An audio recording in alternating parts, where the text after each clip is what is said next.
Vamos à palavra do Senhor. Eu vou dar continuidade, irmãos, a um raciocínio aí da ministração de domingo. Se você não veio no domingo, você vai ouvir um pouco sobre o que foi ministrado. Eu vou dar continuidade, amém? Abre comigo na carta de João, primeira carta de João, capítulo 2. Vou ler com vocês do verso 15 ao verso 17 novamente.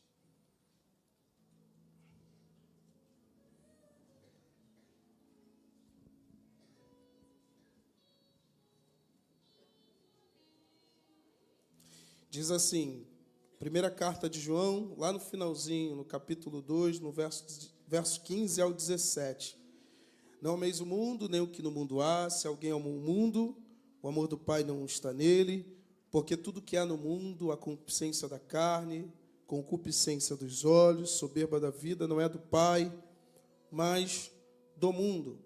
E o mundo passa, e a sua concupiscência, mas aquele que faz a vontade de Deus permanece para sempre. Feche os seus olhos mais uma vez. Pai, tua palavra foi lida. Nós te damos graça pela tua palavra. Que o Senhor receba a glória, que é devida ao Senhor a honra e todo o louvor, ó Pai. Nós somos apenas dispenseiros do Senhor. A palavra é tua, é o teu Espírito quem convence o homem, a mulher. O poder é teu, Senhor. Pedimos mais uma vez que o Senhor venha falar aos nossos corações através da sua palavra, em nome do Senhor Jesus. Amém.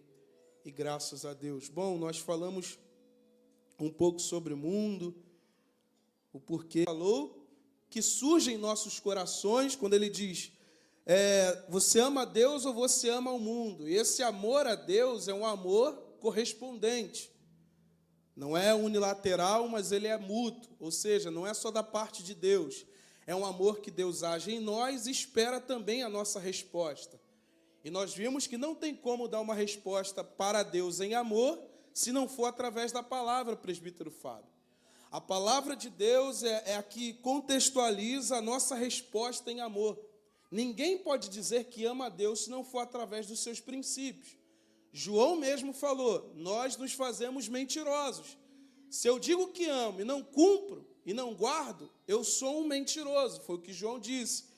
Então, por isso ficou aquela pergunta, você ama, você conhece? Amar a Deus é conhecer. Falamos um pouco sobre a concupiscência dos olhos. Falamos aqui, não deu para explorar um pouco a respeito disso, porque o tempo já estava avançado, mas João lhe falou sobre 3 coisas pertencentes ao mundo. A primeira é a concupiscência da carne, a segunda a concupiscência dos olhos, a terceira a soberba da vida. E nós vimos que estas 3 coisas regem o mundo. Tudo que nós formos ver no mundo gira em torno destas 3 coisas. Concupiscência da carne, concupiscência dos olhos e soberba da vida. A palavra também, que é denominada para isto aqui, estas 3 coisas, se chama luxúria. A gente conhece luxúria como se fosse algo a respeito de bens, mas a luxúria ela está além somente de coisas de bens. A luxúria ela vai além porque ela se volta às concupiscências da carne. Quando caímos nas luxúrias da vida, do mundo, nós estamos presos ou na concupiscência da carne, ou na concupiscência dos olhos, ou na soberba da vida. Isso se as 3 coisas não envolverem a nossa vida. Então, a Bíblia trata piamente a respeito disso, irmãos. E quando se trata de concupiscência dos olhos, da carne, soberba da vida, está falando de um estilo de vida. João, quando ele listou essas 3 coisas, ele está falando de um estilo de vida. Ele não está falando sobre coisas sem sentido, porque tudo começa a partir do que eu vejo. Quando eu vejo, eu me envolvo. Quando eu me envolvo, eu...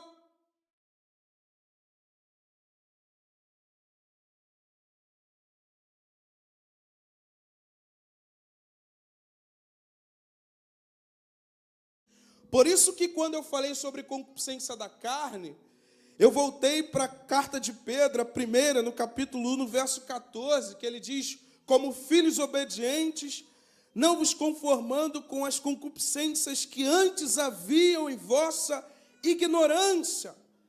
Se nós formos olhar aonde Pedro estava querendo chegar, ele está falando especificamente disso. A vida com Deus, amando a Deus, é uma contrariedade ao mundo. Amar a Deus é um estilo de vida. Obedecer a Deus é um estilo de vida. Porque quando nós entendemos a verdade, a gente vai ver mais para frente sobre isso, a partir do versículo 17, quando nós temos isso como base da nossa vida, automaticamente nossas atitudes mudam. Olha para o seu irmão e fale para ele: amar a Deus é estar disposto a viver um estilo de vida. Então, quando nós dissemos assim ao mundo: eu amo a Deus, eu estou disposto a um estilo de vida. E esse estilo de vida, ele está a partir da vontade de Deus. Por isso que o cristão, quando ele segue uma vida de obediência, ele está falando da palavra, e nós falamos que o amor, ele é gerado a partir da palavra de Deus, ele gera uma inconformação. Os que amam a Deus não se conformam com o mundo, porque o mundo, ele jaz no maligno. Porque o mundo tem 3 características que a gente até afirmou aqui, que torna o mundo reprovável para nós. Porque não só tem a ver, irmãos, com a vida passageira que nós temos aqui, tem a ver com o que nos espera a partir dessa vida. Nós não temos somente uma expectativa nesta vida. A única expectativa nesta vida que nós temos é a esperança da glória. E a esperança da glória é a partir do Filho de Deus. Por isso que quando aceitamos o Filho de Deus, Ele nos coloca para viver um estilo de vida que vai dar para nós uma vida que a gente nem morreu para ter ela. Quem foi que morreu a não ser o Filho de Deus? Quem foi que se entregou por nós a não ser o Filho de Deus? E o final disso vai ser justamente falando do Filho de Deus. Você está aqui, irmão? Então João está falando disso. A inconformação com o tempo de ignorância, como se você lembrasse de tudo que você viveu e falasse: poxa vida, eu não queria. Eu não queria. Tem até uma canção do Sérgio Lopes, não precisa fazer não, tá, Caio? Fica aí tranquilo. Que ele fala: ah, se antes eu soubesse como é doce te servir, eu não perderia o tempo que eu perdi. Quantos homens e mulheres, por virem ao Evangelho, por terem esse esclarecimento agora, já de idade, não bate o arrependimento. Eu queria estar na idade daqueles jovens, porque os meus olhos só se abriram agora. E é essa a sensação, quando os nossos olhos se abrem, nós vemos, irmãos, que não tem como você perder tempo nesse mundo, com essas concupiscências, com esses desejos, essas cobiças, porque não vão atrair para a gente bênção alguma. Por isso bate aquele: ai meu Deus, enquanto o idoso está se questionando que ele não foi jovem para buscar, eu como jovem temo de não me perder na idade do idoso convertido.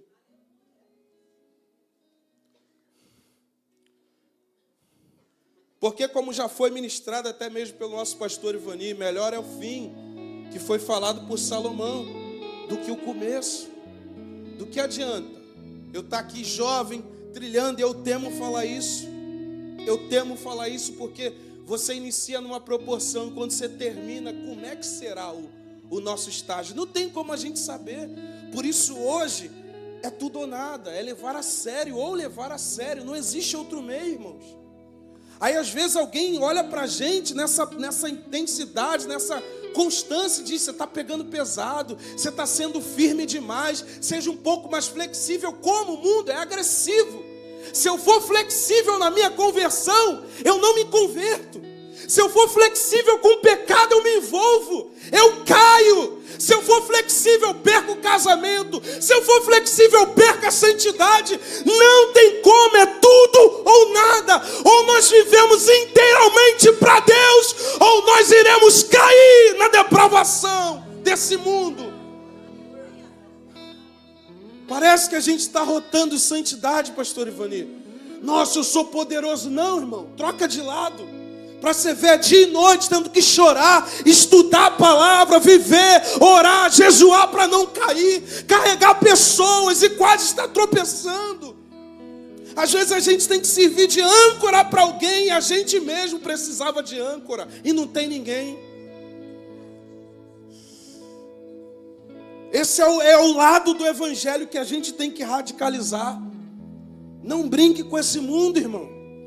Não brinque de ter um sentimento. As concupiscências da carne, dos olhos, a soberba da vida prende. Paulo disse, eu não queria viver, mas eu acabei fazendo o que eu não quero. Esse me prendeu, o mal que eu não quis. Paulo dita que as concupiscências da carne, elas tentam quebrar a nossa vida. E tem um texto que diz que combate contra a alma, ou seja, acaba com a alma do ser humano. A prática da carne, ela deturpa a nossa vida, ela arrebenta com a nossa alma. E é enfado, é cansaço. Todo mundo que vem quebrado do mundo, assim como eu vim do mundo quebrado, a sensação é disso, é de nossa, eu estou com fardo, eu estou quebrado, eu não aguento mais essa vida de bebedice, eu não aguento mais essa vida imoral. E quando a gente vem para o Evangelho, Jesus coloca um fardo na gente diferente, dá para a gente notar. E a gente se converte ao ponto de dizer, cara, sai desse mundo, esse mundo não tem nada para oferecer.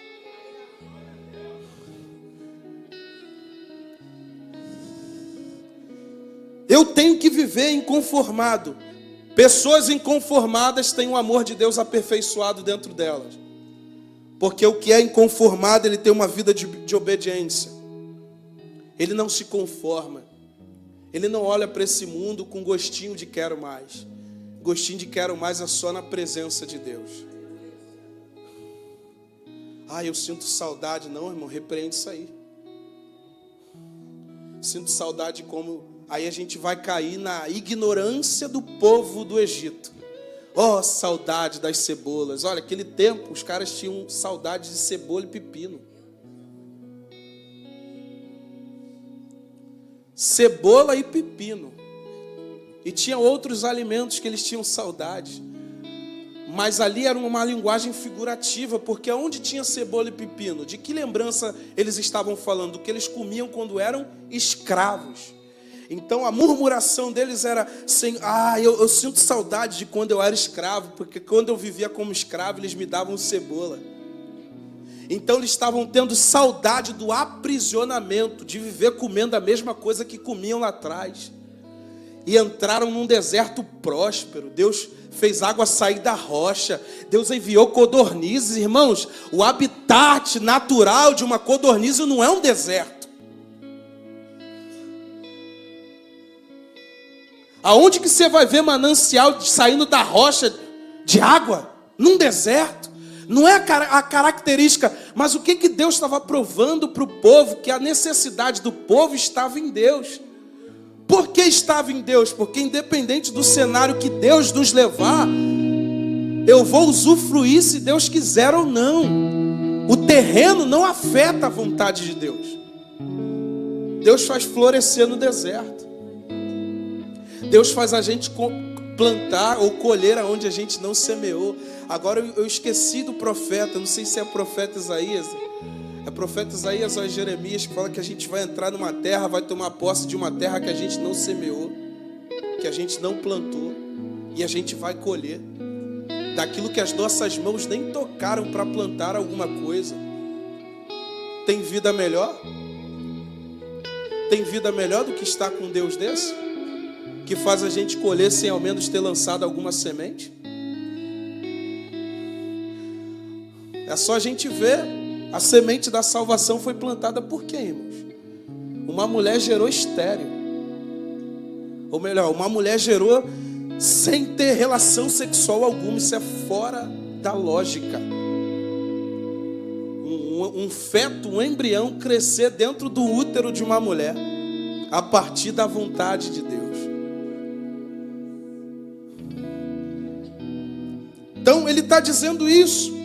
Eu falei aqui que isso aqui é um estilo de vida, concupiscência da carne, concupiscência dos olhos, soberba da vida, o marketing da vida. Eu estava até comentando lá no bistrô e na lojinha lá do João, Sal e Luz.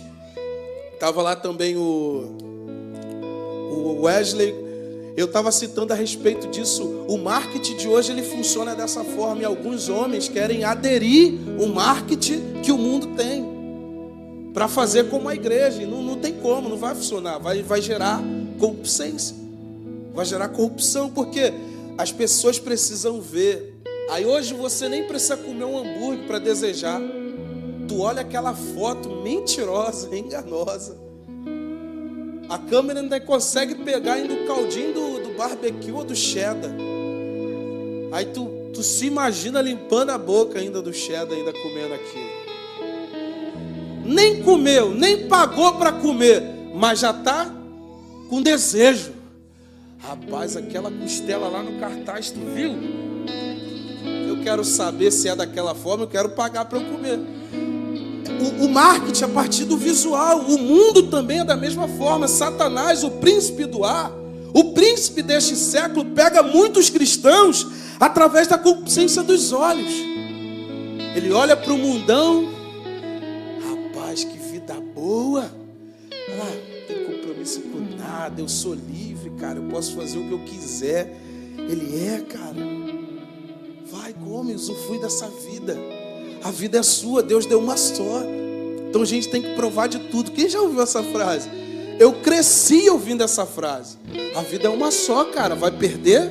Daqui a pouco tá com 40 anos aí, rabugento, não querendo ter o gás. Gasta o teu gás agora. Eu ouvia isso quando criança.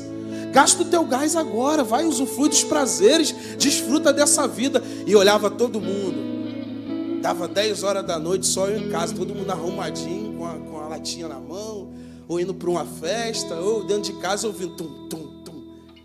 É o mundão, é o marketing, é o visual, a concupiscência dos olhos. E é tão interessante falar disso aqui porque, mas ele nem se envolveu, não precisa não. Jesus olhou e falou assim, aquele que se atentar para uma mulher, olha só isso, aquele que se atentar, e dependendo do grau do meu envolvimento a partir do que eu olhei, do que foi gerado no meu coração, eu cometi o adultério. Jesus explicando. Vocês ouviram o que foram dito para os antigos? Não adulterarás. Ele falou, eu porém vos digo, aquele que se atentar para uma mulher já adulterou com ela. Mas o sentido ali não é que você tem que andar vendado. Vou andar com uma venda nos meus olhos, não vou olhar para ninguém. Não, o sentido ali é de se voltar, gerar cobiça no coração. E por onde vem? Concupiscência dos olhos. Às vezes você não precisa, nós não precisamos nem praticar. Basta dar uma olhada e todo tipo de concupiscência é gerada no corpo. Você olha e aquilo destrói sua vida. Você passa a ter sensações que você nunca teve. Por que meu corpo reage assim? Aí você lembra que foi alguma coisa que você observou. Porque o corpo, irmãos, nosso corpo herdou a natureza do pecado. Então, todas as vezes que olhamos a concupiscência desse mundo, a cobiça através dos nossos olhos, é despertado um sentimento, queira você ou não ter provado ele, porque esse é o efeito dela. E é disso que João está falando. Então é um estilo de vida. Isso já foi falado aqui, não só pregado por mim, mas outros irmãos já pregaram, pastor Ivani, diácono João Lucas, teve outros irmãos que pregaram também a respeito disso. Então nós estamos despertando o povo para um lado que é sério da vida cristã. E é interessante porque olha só o que Pedro diz ainda na primeira carta, no capítulo 1. Só que agora Pedro ele fala no verso 15, eu só vou falar isso e vou dar continuidade. Olha só o que ele diz no capítulo 1 e no verso 15. Depois que ele diz que como filhos obedientes nós não devemos nos conformar com as concupiscências que antes havia em nossa ignorância, ou seja, a concupiscência da carne, não existe outra concupiscência a não ser essa, enquadrada nesse texto. Aí ele diz assim, depois, por isso que eu falei que João está combatendo um estilo de vida. Mas como é santo aquele que vos chamou, sede vós também santos em toda a vossa maneira. Em toda a vossa maneira de viver. Porquanto escrito está, sede santos, porque eu sou santo. Então, dá para a gente notar que o que João está falando, quando ele cita a respeito das concupiscências da carne, da concupiscência dos olhos e soberba da vida, ele está falando de um estilo de vida. Não brinquem com esse mundo, pois esse mundo vai te colocar num estilo de vida que vai levantar a ira de Deus. É como se João estivesse dizendo isso. O nosso viver tem que ser santo. O que é contrário a uma vida de concupiscência da carne? É uma vida de semeadura no espírito. Eu só não caio nas concupiscências da carne se eu estiver vivendo segundo o Espírito. É o que João está falando. Ó, uma vida e outra vida. Eu preciso decidir. O amor a Deus vai me condicionar a um estilo de vida. E não amar a Deus também vai me condicionar a um estilo de vida. Ou eu vou estar padronizado a um estilo de vida que agrada ao Pai, ou eu vou estar padronizado a um estilo de vida que desagrada o Pai. O muro quem construiu foi o diabo, não existe. O cristão que está meio termo, ele está no mundo e não em Deus. É tudo ou nada. Olha para o seu irmão e fala, é tudo ou nada. Eu preciso ir, eu preciso viver. Ou eu vivo ou eu não vivo. Você é de Cristo, meu irmão? Não, eu sou, mas e aí? Tem algumas coisinhas aí que eu preciso resolver para depois. Não, então você não está em Cristo ainda. Porque quando vem para Cristo, você vai viver uma batalha. E essa batalha ela vai durar até que Jesus venha e leve a gente. Por isso, a gente tem que zelar por isso. É um estilo de vida, de santidade. Ser de santos porque eu sou santo. Ser santo em toda maneira de viver. A partir do que eu vejo, eu vivo para Deus também. Então, o que está diante dos meus olhos? O que os teus olhos têm visto? Você tem vislumbrado as concupiscências dos olhos desse mundo? Ou você tem vislumbrado o Senhor? O que os teus olhos têm mais se voltado? Se os teus olhos forem bons, todo o teu corpo será luz, ou terá luz. Porém, se os teus olhos forem mal, todo o teu corpo será tenebroso. Então, a partir do que eu vejo, é um estilo de vida. Ou a gente entra nesse estilo de vida, ou a gente entra em outro tipo de estilo de vida. Irmãos, não agradar a Deus, ou não fazer, ou não cumprir a vontade de Deus, é levantar a ira de Deus dia após dia. Quando não nos voltamos para Deus dia após dia, levantamos a sua ira dia após dia. E a misericórdia de Deus que nos faz estar de pé, e a gente se engana, porque o coração do homem é enganoso, e o homem, por acordar, acha que Deus está dando um crédito para ele continuar na vida. Não, Deus está dando um crédito para você sair o mais rápido que você puder nessa vida. Acordei, não aconteceu nada, mas já morreu, não foi assim com Adão? Comeu, não morreu. Alguma coisa morreu. E às vezes a gente é pego nisso. A gente come do fruto pecaminoso, que é a desobediência. Ilustrado lá atrás, a desobediência é literalmente o fruto proibido. Deus já tinha proibido o fruto do jardim, mas aonde ele foi concebido? Em não atender a expectativa de Deus. A desobediência levou ao fruto proibido em si. Então, de forma figurada, a gente já aprende. Todas as vezes que eu desobedeço, eu como fruto proibido. Eu participo daquilo que não agrada a Deus. Então, desde lá de trás, a gente está sendo orientado. Cuidado com o estilo de vida que você está vivendo. Eu tenho que ter cuidado com o meu estilo de vida. Pastor Ivani tem que ter um cuidado com o estilo de vida que ele está vivenciando. Porque dependendo das atitudes que tomar, ele pode sair da rota. E aqui que é o problema. Porque o que morre não é o carnal, o que morre é o espiritual.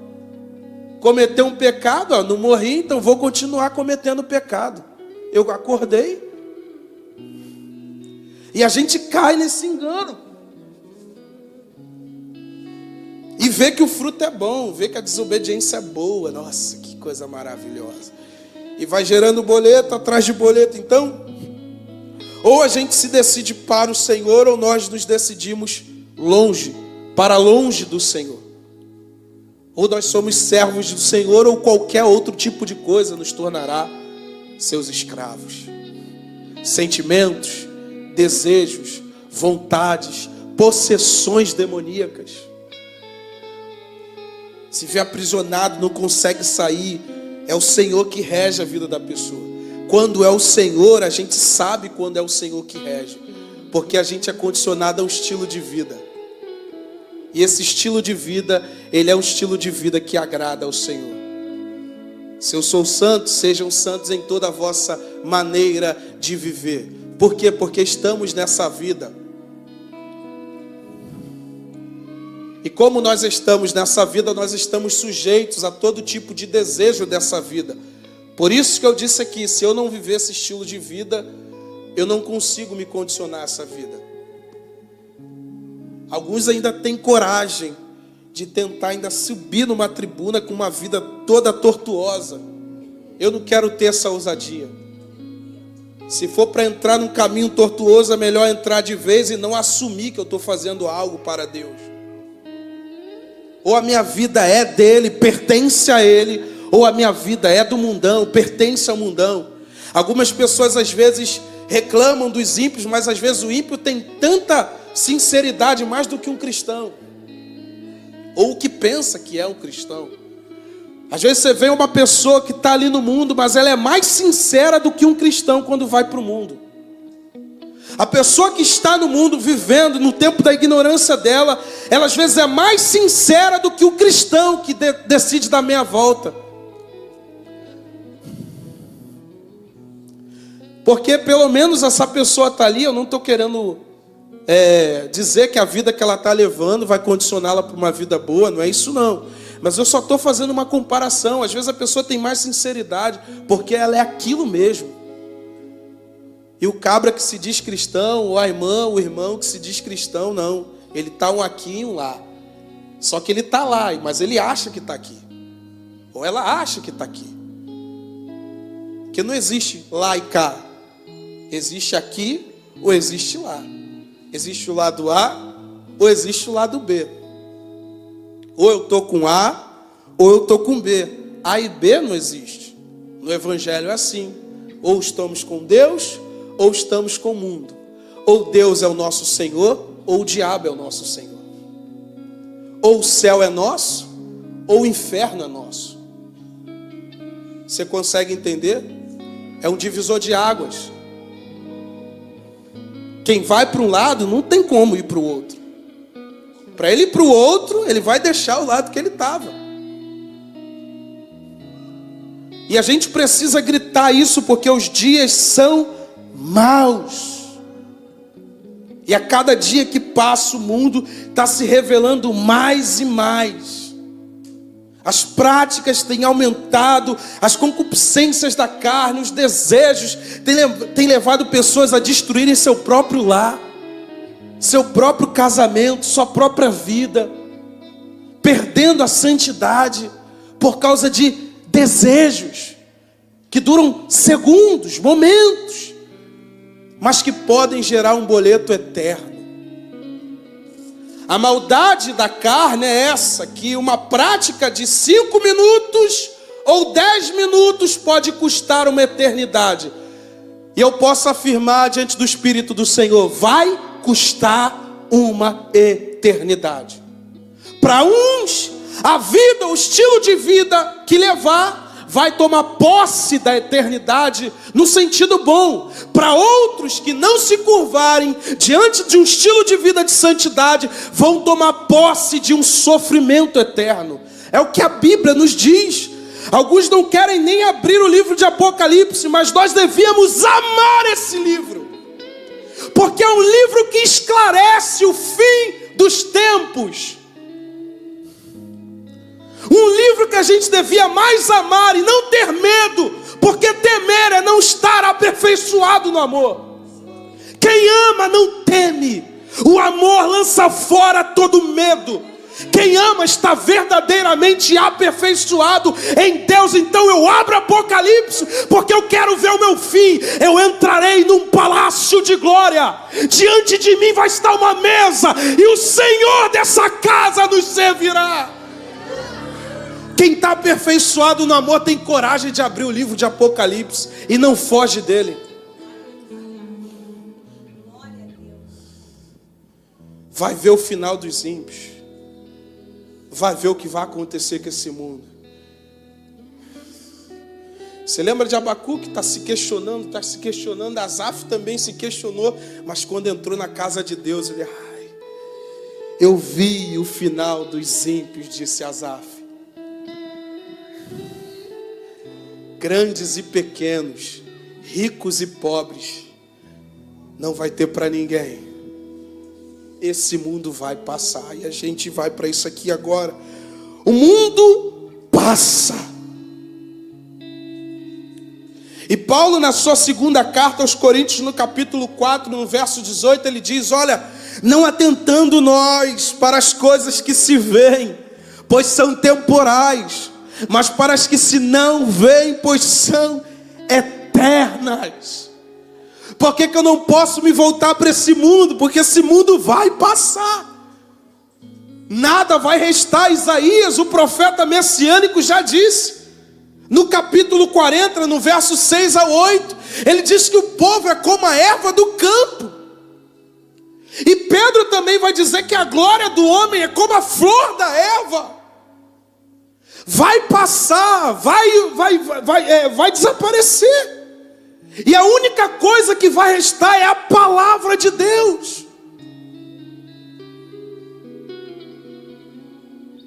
Tudo vai passar, irmãos. O único padrão de vida, estilo de vida, é cumprindo a vontade de Deus.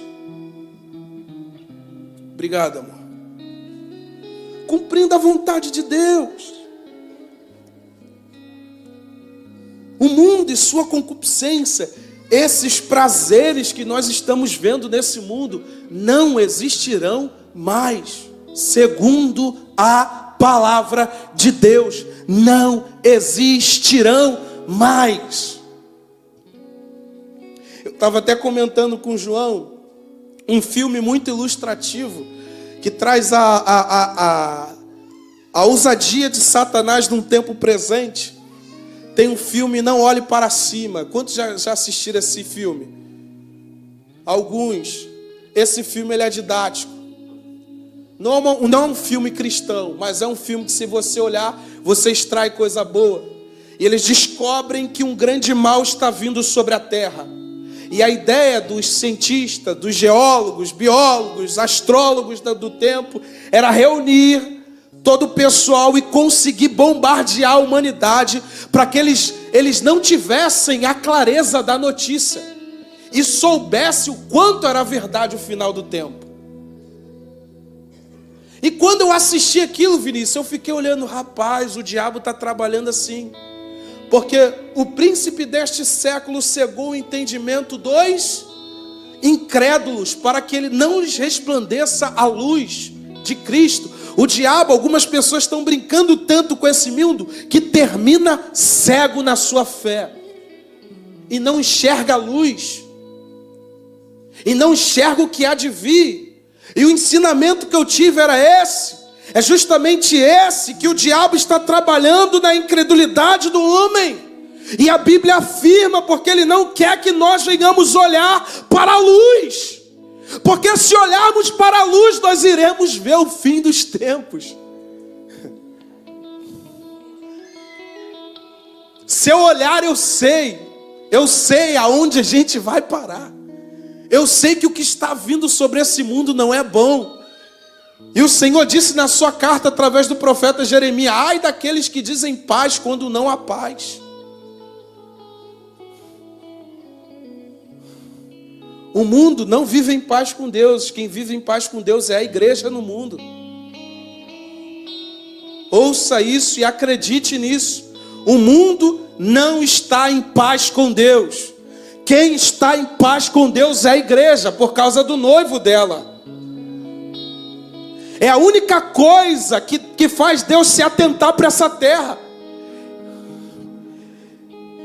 Será que temos cumprido ou realizado a vontade de Deus? Porque o versículo 17 é: o mundo passa e a sua concupiscência, mas aquele que faz a vontade de Deus permanece para sempre. Não só permanece para, ou seja, vai viver. Ele não está falando necessariamente de uma vida carnal, ele está falando de uma vida eterna. Entenda que quando João escreve a sua carta, ele está tendo uma inspiração do Espírito de Deus. A vontade de Deus permanece para sempre, porque é uma vontade que visa uma vida espiritual e não carnal. E nós precisamos nos atentar para isso. Será que nós estamos cumprindo a vontade de Deus? E eu meditando sobre isso, eu estava um tempo atrás, aqui ainda na igreja, ainda terminando um pouco de meditar a respeito disso. E é interessante porque a gente sempre ouve ou é incentivado por outras pessoas a cumprir. E esse comentário, a partir desse entendimento, me chamou a atenção, porque quantas vezes eu já não falei, ou quantas vezes já não me falaram também: cara, você tem que cumprir a vontade de Deus. Você tem que fazer a vontade de Deus, e a gente não sabe. Às vezes a gente vem para a igreja e fala: eu quero fazer a vontade de Deus, mas a gente não sabe como. E a gente às vezes se ocupa em trabalhos, e nem sempre se ocupar em trabalhos é fazer a vontade de Deus.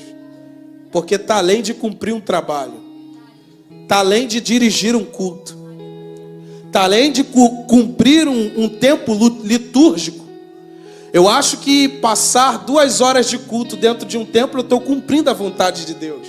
Cumprir a vontade de Deus vai muito além disso. Eu achei esse entendimento rico, porque eu falei: nossa, e quantas vezes eu vim para a igreja achando que somente vim para a igreja cumprir a vontade de Deus, e eu saio de dentro da igreja e a minha vida não cumpre. Eu barganho comigo mesmo, pastor Ivani, porque eu acho que eu vim subir somente pregar e sair daqui, eu acho que eu cumpri aqui dentro, e eu cumpro aqui e lá fora. Tem a ver com o meu entendimento, o esclarecimento do que é cumprir a vontade de Deus. Será que temos realizado a vontade do nosso Deus? Será que servir sequer um copo de água para o preletor é cumprir a vontade de Deus? Diante de que contexto, Douglas, eu estou cumprindo a vontade de Deus? Eu acho que é o que a gente precisa pensar. O que torna claro que tudo que eu faço é a vontade de Deus? Porque Efésios capítulo 5, verso 17 diz: portanto, não sejam insensatos, mas procurem. A Bíblia nos aponta a procurar. Procurem compreender qual é a vontade do Senhor. Procurem. Orem em cima disso. Desejem. Procurem. Se informe. Porque a nossa vida consiste nisso. Porque viver para sempre depende disso, irmão. Viver para sempre, olha, mas aquele que faz a vontade de Deus permanece para sempre. Então toda a minha vida ela vai resultar na eternidade, eu querendo ou não. Agora, o que eu estou fazendo com a minha vida, que é o que eu preciso meditar. Porque a única forma de eu permanecer para sempre é a minha vida estar condicionada a fazer a vontade de Deus. Que tipo de herança nós temos quando morrermos? Nós iremos ter. Portanto, não sejam insensatos, porque eu até cheguei a falar sobre isso aqui. A insensatez está em como a gente está desfrutando da nossa vida, irmãos. A insensatez está em a gente não saber remir o nosso tempo. A insensatez está em toda a vida bagunçada, sem pé nem cabeça, sem começo, sem meio, sem final. Porque quando nós temos uma solução na nossa vida, quando entendemos que cumprir a vontade de Deus é exatamente o que estamos fazendo, nós não tememos, nós aguardamos. Eu estou aguardando. O meu posicionamento, mediante o que eu estou vivendo hoje, eu estou aguardando as coisas acontecerem. Eu já sei, a Bíblia já me ensinou, e o que eu estou vivendo está de acordo com o que o Senhor me ensinou. Eu só estou aguardando. E para você não achar que isso é só falado aqui, primeiro livro dos Reis, capítulo 8, versículo 23... Senhor Deus de Israel, não há Deus como tu em cima nos céus, nem embaixo na terra. Tu que guardas a tua aliança de amor com os teus servos, que de todo o coração andam segundo a tua vontade. Olha só. Tu que guardas a tua aliança de amor. Eu vou repetir isso para entrar no teu entendimento. Olha, tu que guardas a tua aliança de amor com os teus servos, que de todo o coração andam segundo a tua vontade. É Deus que guarda os servos dele no amor dele. Lembra? O amor dele gerado em mim. E a minha correspondência ao amor de Deus. Eu só amo a Deus quando eu cumpro o seu princípio. E por eu cumprir o seu princípio, Deus me guarda. Deus guarda a minha aliança com Ele. Deus guarda a aliança dele comigo. E me dá suporte para viver segundo a sua vontade. Como você consegue? É Deus que me guarda. É Deus que cerca a minha aliança. Não pecou porque é Deus que cerca a minha aliança feita com Ele.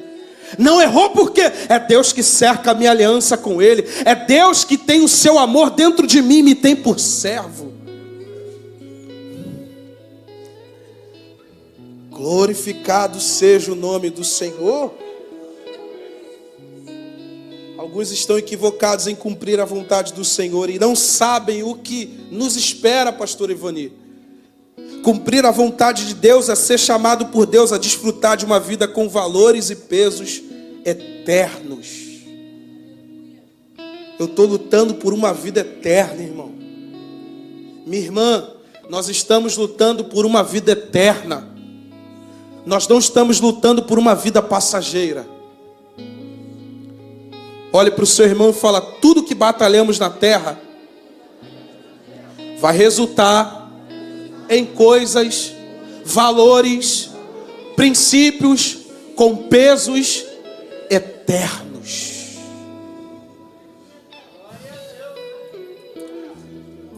O que faz, cara, você não olhar esse molde desse mundo? Existe uma vida com peso de eternidade, cara.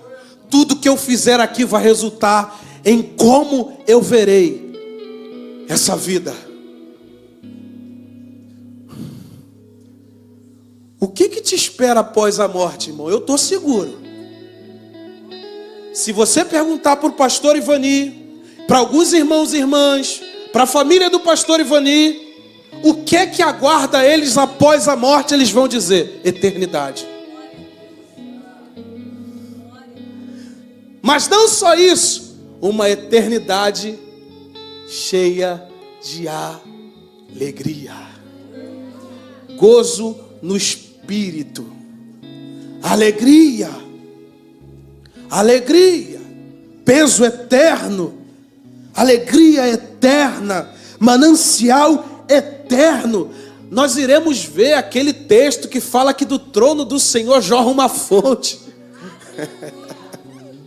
Nós vamos entender se literalmente é uma cachoeira de água ou aquilo está falando da glória, do altar de Deus.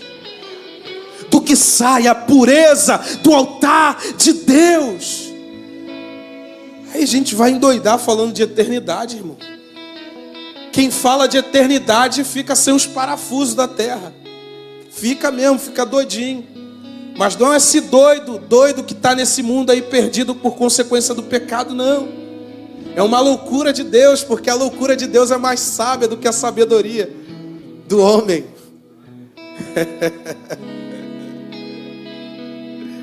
A loucura de Deus é mais sábia do que a sabedoria do homem, pastor Ivani. O que nos aguarda, irmãos? Vai resultar nisso aqui. Eu tenho cumprido a vontade de Deus? João 3,15. Para que todo aquele que nele crê tenha a vida eterna. Olha, irmãos, o meu posicionamento vai me condicionar a uma vida de eternidade. Eu conversei com o Dilson, eu até citei isso aqui, mas eu não falei dessa frase. Nosso problema está em ansiarmos pouco. Ou eu falei e não lembro. Nós ansiamos pouco pela eternidade. Se nós ansiássemos mais pela eternidade, cada segundo, hora e minuto da nossa vida na terra seria vivido com qualidade.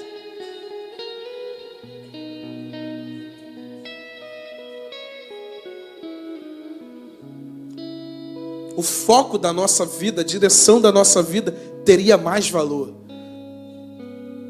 Quem vive com a mente no alto, como Paulo disse, cara, eu já ressuscitei, esse mundo não presta mais para mim. Eu penso nas coisas de cima, eu acordo chorando, pensando na eternidade, dizendo, Senhor, Maranata, esse mundo não presta. Eu temo, Senhor, me perder nesse mundo, é muita corrupção, irmão, parece que a gente está sendo espremido, prensado. Se não fosse Jesus, a gente estaria perdido. A gente geme e padece juntinho com a terra, dizendo, Jesus, cumpre logo, faça a tua justiça logo, Senhor, nos leva logo para o alto, olha esse mundo. Depois que eu morrer, acabou, eu vou estar na glória. Depois que eu morrer nele, acabou. Acabou, Alexandre. Essa guerra, essa batalha, essa ânsia que nós temos é por conta dessa natureza que é carnal, que é caída. E todos os dias eu tenho que vencê-la para não olhar para o mundo, para não amar o mundo, para não desejar as coisas do mundo. Eu tenho que matar todos os dias para eu batalhar por uma vida que tem peso de eternidade. Todo dia, irmãos, todo dia. Todo dia parece que eu tenho que ficar fazendo memorização do que Deus me prometeu, do que tem na palavra de Deus. Eu tenho que me lembrar todos os dias, meu Deus do céu, o que é essa vida? Eu tenho que me lembrar, senão eu me esqueço, eu me embriago com o mundo. Olha, não vos embriagueis com vinho em que há contenda, mas enchei-vos. Aí alguns vão se voltar somente para a bebida. Se a gente for no sentido figurado, ele está falando da embriaguez do mundo. Ele está falando de uma vida embriagada fora de um enchimento do Espírito. A gente precisa esclarecer algumas coisas, porque até nisso, irmão, nós somos superficiais. Enchei-vos do Espírito. Olha, tem uma vida cheia, plena do Espírito, e não se embriague. O vinho desse mundo, hoje em dia, tem muita coisa representada, irmãos. Não é só o vinho em si das Escrituras. Tem muitas coisas que podem nos embriagar com esse mundo. 3 coisas que regem ele, João já listou: concupiscência da carne, concupiscência dos olhos, soberba da vida. Você está aqui, irmão? Tá bom, você falou de eternidade e tudo isso. Qual é a vontade de Deus? Vamos direto ao ponto. Qual é então a vontade de Deus? A Bíblia nos dá um respaldo para a gente refletir a respeito disso. João capítulo 6, abre comigo. João capítulo 6, versículo 40. A gente vai começar a entender o caminho para a vontade de Deus. João capítulo 6, versículo 40, diz assim: porque toda a vontade daquele que me enviou é esta. Porquanto a vontade daquele que me enviou é esta, que todo aquele que vê o Filho e crê nele tenha a vida eterna. Você vê que a vontade de Deus consiste em nos dar uma vida de eternidade. Deus quer nos dar uma vida eterna, e essa é a vontade de Deus, que fez o seu Filho morrer por nós. Com que finalidade? Nos dá uma vida eterna. Qual é a vontade de Deus, irmãos? Ver o Filho de Deus, crer nele. Não somente isso, é ver o Filho, crer nele e obter a vida que o Filho nos dá, eterna.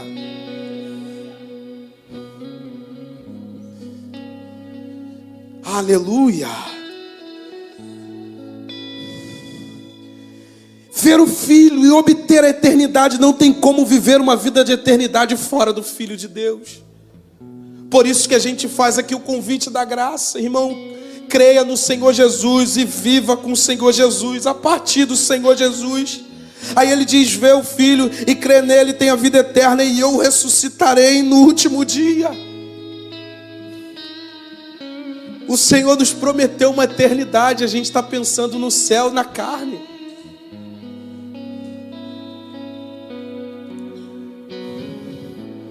Jesus mesmo disse, deixou um gostinho de quero mais na nossa boca. Eu vou preparar moradas. E quando eu vier,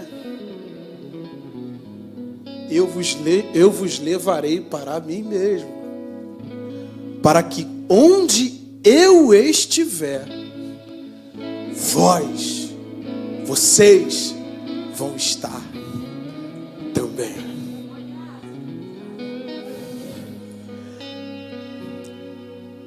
Deus deseja que todos os homens se salvem e venham ao conhecimento da verdade. Aqui é mais uma base para a gente entender o que é a vontade de Deus. Deus deseja que todos se salvem e venham ao conhecimento da verdade. Primeira carta de Timóteo, capítulo 2, versículo 4. Aí lá em João, capítulo 8, versículo 32, vai estar: e conhecereis a verdade vos libertará.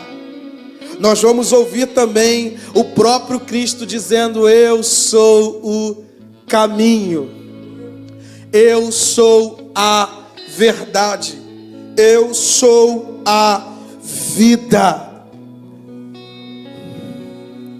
Quando ele diz que o desejo de Deus é que todos os homens se salvem e venham ao conhecimento da verdade, aí ele diz que conhecer a verdade é ser liberto por ela, e a verdade é Cristo. Ele deseja que todo homem venha ao conhecimento, e conhecer, a gente já falou, conhecer é ter envolvimento, é se relacionar. Conhecer a Cristo, se relacionar com Cristo, amar a Cristo, ter o cheiro de Cristo, estar enraizado em Cristo, estar envolvido com Cristo, acordar com Cristo, depender de Cristo, falar com Ele, através do Espírito de Deus.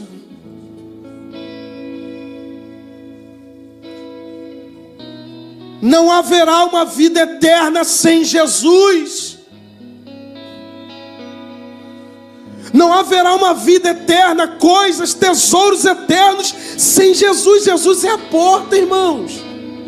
E essa porta não é nem um pouco confortável. Estão dizendo que Vem que Jesus ele é assim, ele é assado, e coloca um Jesus flexível que não cobra ninguém. Vinde como estás e fica como estás. Eu não sei nem aonde está esse versículo. Vinde como estás e permaneça como você está. Aonde está isso escrito? A porta que Jesus abriu é estreita. Ele mesmo, a própria porta, explicou como é que é o estreitamento dela. Jesus, eu sou a porta. Ele disse sobre duas, uma é larga e uma é estreita. E ele diz, aquele que almeja entrar pela porta, vai ser estreitado. Vamos lá para a gente ver isso, vamos falar abobrinha. Mateus capítulo 7.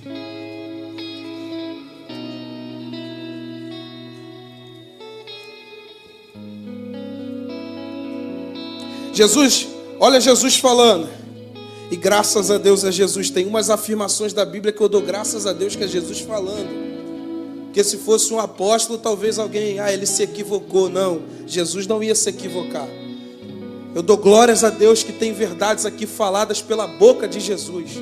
E tinha que ser Jesus falando, porque o homem está romantizando a Bíblia, romantizando o amor de Deus, romantizando o peso da verdade, tentando flexibilizar uma vida, flertando com o pecado, brincando de amarelinha com o pecado, destruindo, rebentando a vida. Jesus esclareceu, entrai pela porta estreita. Jesus está afirmando, irmãos,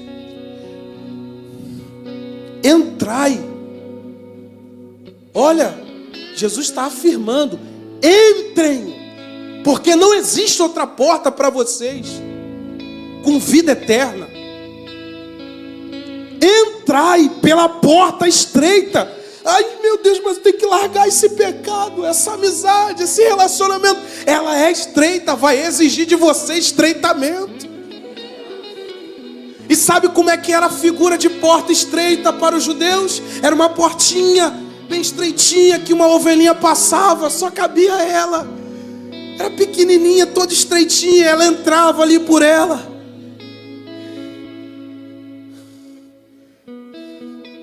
Ela é estreita. E ele diz, olha, grande essa verdade, irmãos, olha só. Porque larga a porta, espaçoso o caminho que conduz à perdição. Olha, irmãos, o mundo é largo. O mundo é de todo mundo. Entra qualquer um. Qualquer um faz arruaça nesse mundo. Qualquer um vai lá e quebra alguma coisa. No reino de Deus, não. No reino de Deus, ladrão não mina, não tem arruaça.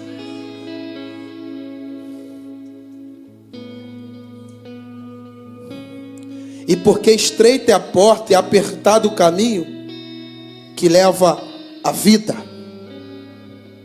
e poucos que há encontrem. Jesus não está falando e poucos entram por ela, Vinícius. Entrar e conhecer são duas coisas diferentes, sim ou não, irmãos? Poucos encontram esta porta. Na verdade eu falei conhecer, é encontrar, né?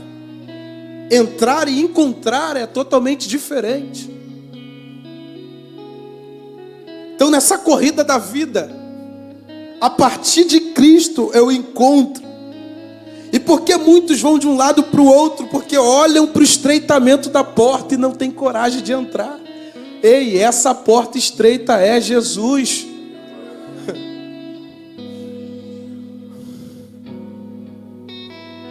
O caminho com Jesus é estreito, porque ele falou estreito é o caminho. E o mundo está secularizando tudo, irmão. Até alguns mestres desse tempo aí que estão flertando. E conhecereis a verdade vos libertará. Então a vontade de Deus está em olhar para o Filho, crer no Filho e fazer a vontade do Pai. Não precisou nem falar de obediência. Isso aí, irmãos, é de praxe. Olhar para o Filho, crer no Filho e obedecer ao Filho de Deus. E quem crê no Filho, crê no Pai. Quem obedece o Filho, obedece o Pai. Jesus deixou isso muito claro. Lembra quando eles estavam com os discípulos? Aí um dos discípulos: mostra-nos o Pai, isso nos basta. Ele: ô rapaz, estou tanto tempo contigo e tu me diz isso?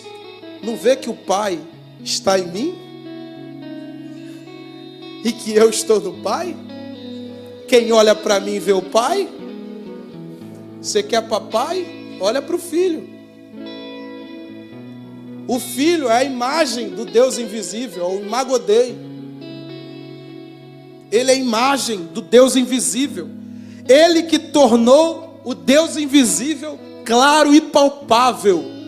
Por isso que quem olha para Jesus, quem olha para Cristo, vê o Pai. E através de Cristo obtém a vida eterna. E esta é a vontade de Deus: olhar para o Filho, crer no Filho, obedecer o Filho e tomar posse do reino.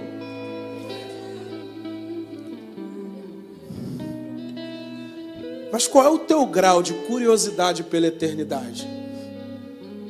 Até falando sobre essas coisas a gente se cansa, irmão. Sabia disso? A gente fala sobre eternidade, a gente se cansa, mas fala sobre o Big Mac. Mas fala sobre, vai ter o outro filme dos Vingadores. Caraca, rapaz. Vai ter uma palestra na igreja para falar sobre filmes. Oh, que maravilha. Vai ter uma palestra na igreja falando sobre eternidade. Aí você vê o anseio de todo mundo.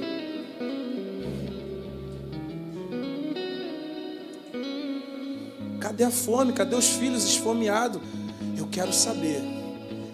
Porque a Bíblia fala que existem coisas que esse mundo não tem nem como esclarecer, não tem nem como. João ficou doido. João não conseguiu esclarecer tudo ao pé da letra. Ele falou de figuras, até sobre Deus ele olhou. Seus olhos são como? Ele deve estar assim: esse negócio que há de sensação, é fogo. Seus olhos são como chamas de fogo. Seus pés são como, que brilho é esse? Latão reluzente. Seus pés são como latão reluzente. João tentando encontrar coisas, porque o mundo vindouro, o mundo eterno, melhor dizendo, não cabe no entendimento carnal, irmãos. Anseie mais pela eternidade. Deseje mais pela eternidade. E para encerrar, você não precisa abrir não, eu vou só ler aqui e vou encerrar. Hebreus capítulo 12, versículo 2 e 3 diz assim: olhando para Jesus, o autor e consumador da fé, o qual pelo gozo, pela alegria que lhe estava proposto, suportou a cruz, desprezando a afronta, e assentou-se à destra do trono de Deus. Considerai, pois, aquele que suportou tais contradições dos pecadores contra si mesmo, para que não enfraqueçais, desfalecendo em vosso ânimo. Quer um encorajamento nesse mundo? Lembra que Jesus suportou tudo que a gente não suportaria. Estou desanimado. Olhe para Jesus. Olhando para Jesus, porque quando nós olhamos para Jesus, a nossa vida faz a vontade do Pai. Tudo que o Filho exigir de nós será exigido para cumprir a vontade do Pai.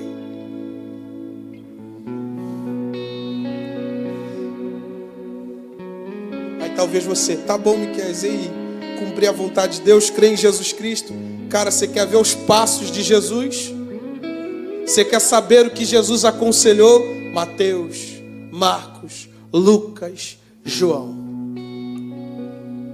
Se cumprir a vontade de Deus é olhar para o Filho de Deus, então comece a ler o que o Filho de Deus fez. Conhecereis a verdade.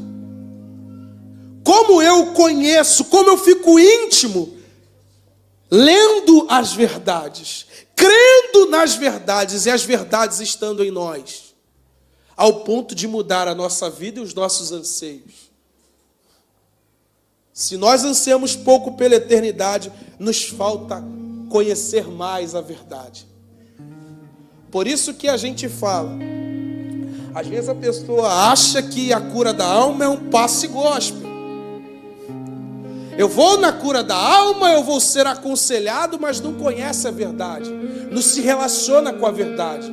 Não se aproxima da verdade. Como eu venço esse pecado? O pastor vai lá, ele usa a verdade para te aconselhar. Mas a tua vida vai ser liberta a partir do teu alimentar da verdade. Você vai receber oração, os mesmos demônios que saíram vão entrar e vão ver a casa limpinha para eles morarem, porque a verdade não está dentro dela. Você precisa conhecer a verdade, e a verdade vos libertará, e conhecer é ser íntimo.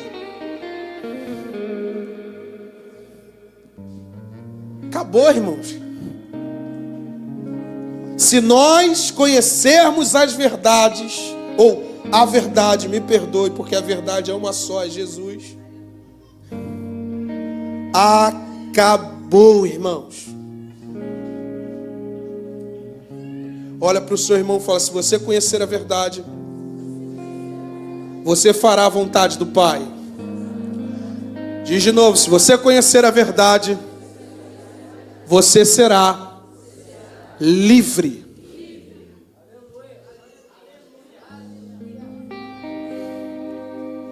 Por isso que o príncipe deste século cega o entendimento. A gente está batendo no teu entendimento para saber que não é só ler a verdade, é conhecer, é experimentar. O que nos falta é experimentar a verdade. A verdade é Jesus, irmão. Não é só a letra. É Jesus, é experimentar a partir do Espírito, nos conduzindo a essa verdade. A gente precisa experimentar Deus de tal forma que as palavras de Deus estão em nós. Não tem depressão que sustente o peso da verdade. Não tem ansiedade. Se você soubesse o tanto que a verdade é poderosa, você não tomava mais remédio para dormir. Você conhecia a verdade. Se não, irmãos, joga fora isso aqui. Olha o galo aí, ó.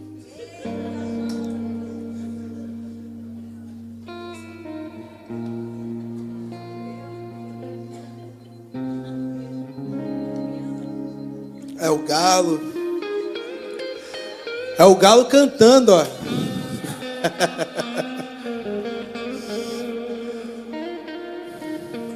O que nos falta é conhecer a verdade, irmão.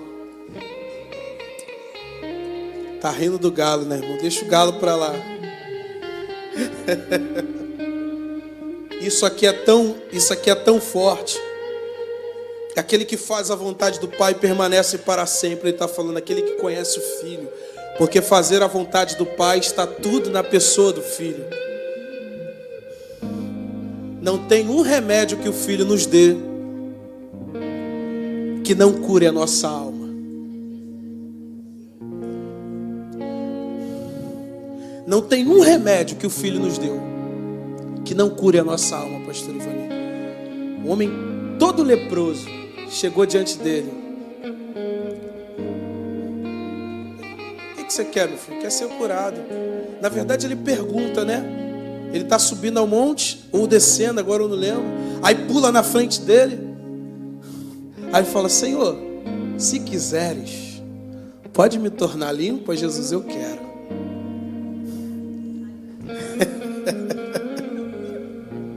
Cada passo de Jesus, cada passo da verdade, veja a verdade não somente como a letra, mas veja a verdade como uma pessoa, que é Jesus Cristo. Conheça a letra, mas conheça a pessoa. Porque João disse que Ele é o Verbo que se fez carne e habitou entre nós. Tudo que está escrito saiu da boca da verdade. Veio por inspiração dela. Então conheça Ele, irmão. Conheça a verdade, creia que essas verdades podem libertar a nossa vida. Creia porque saiu da boca de Cristo. Ele disse, olha que a mulher samaritana estava perdida. Uma mulher que já tinha 5 maridos, 6 maridos, estavam com ela. O que estava com ela não era dela. Cheia de adultério, a vida toda errada. Jesus olha para ela e fala: mulher, se você conhecesses quem te pede água, tu me pedirias? Olha, Jesus doidinho para curar a alma daquela mulher. E não somente isso, Jesus estava querendo salvar aquela mulher. Na condição que ela estava, nem a sociedade queria ficar do lado dela. E não é às vezes assim que a gente entra.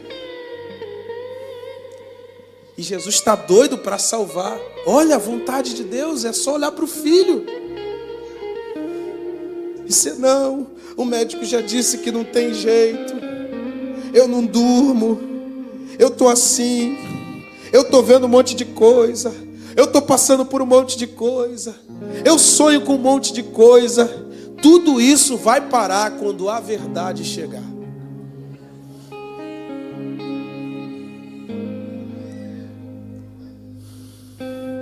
Quando nós cremos, aí dá o resultado da libertação. Aí a pessoa é livre. E ela não se volta mais porque a casa não só está arrumada. A casa está arrumada, adornada e tem alguém dentro dela. Quem? Jesus. A verdade dentro dela. Nossa, como que essa mulher mudou? Como que esse homem mudou? Era uma pessoa rancorosa. Era uma pessoa que não perdoava ninguém. Era uma pessoa que pisou no calo dela, ela já matava, já grudava no gogó. Olha, essa pessoa era iracunda, era perversa. Como que essa pessoa mudou? E conhecereis e a verdade vos libertará. Se coloque de pé.